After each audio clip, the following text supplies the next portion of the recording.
সকালবেলা বজরংবলীর মন্দিরে পুজো দিয়ে দিনটা শুরু করলাম, তারপর চলে এলাম বাড়ি।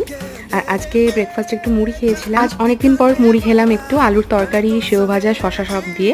আর দেখো লিওকে একটা বেলুন ফুলিয়ে দিয়েছি, ওইটা নিয়ে অনেকক্ষণ ধরে খেলছে সকাল থেকে। আর বাড়ির কাজ মোটামুটি অর্ধেকটা মতো হয়ে গেছে। এই যে দেখো তোমাদের দেখাচ্ছি, ঘরের প্লাস্টারটা হয়েছে।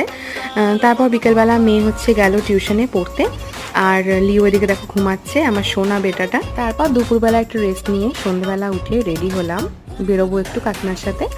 তো গেছিলাম একটু ওয়াকে। আর এই যে দেখো হাঁটতে হাঁটতে পৌঁছে গেছিলাম গঙ্গার ধারে।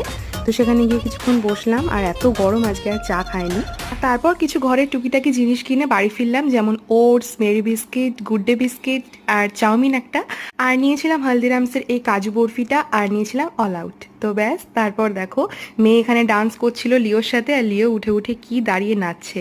আর রাতে খেলাম কুমড়ো পেঁয়াজ ভাজা দিয়ে রুটি। চলো বাই।